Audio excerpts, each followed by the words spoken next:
My name is Margaret Williams. We started this group for older people of the Bydlennog ward so that they'd have somewhere to go to meet other people and to associate with other people, and also to do learning, because we are mostly an educational group. We also do social activities, like we go on trips and we also go out to dinner and so on. We do gardening, we do flower arranging, exercising, cookery, well, you name it, we do it all. History, if anybody's interested in anything and we can get a speaker to come and talk to us, we will do. Well, first of all, I'm going to tell you just a little bit about my background.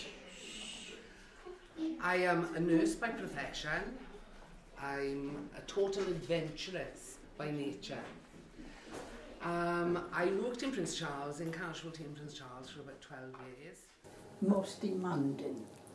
Well, keeping everyone happy, really. They like so many different things, and they'll come along and they'll say, oh, I didn't like that today. But then next week they'll come and they say, oh, I enjoyed that.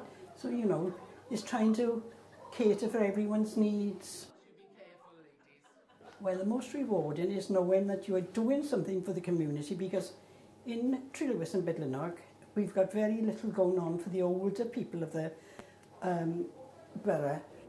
They seem to do a lot for the youngsters these days. They've got a lot of things going, but nothing for the older people. And so I think it's good to have somewhere where they can go on a Monday afternoon, have a chat, learn something, and have a cup of tea and a biscuit or something, you know. I've got a good committee and good girls in the group, and they all sort of help out if there's something to be done, you know. So we don't really need volunteers, more members, we need more men.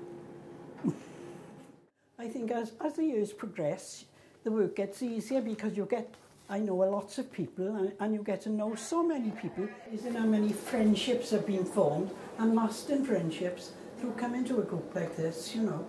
So I mean, it's encouraging to get people who are left on their own to come along and make friends. I know it's hard in the beginning, but once they come, they're a very friendly group and they do make friends.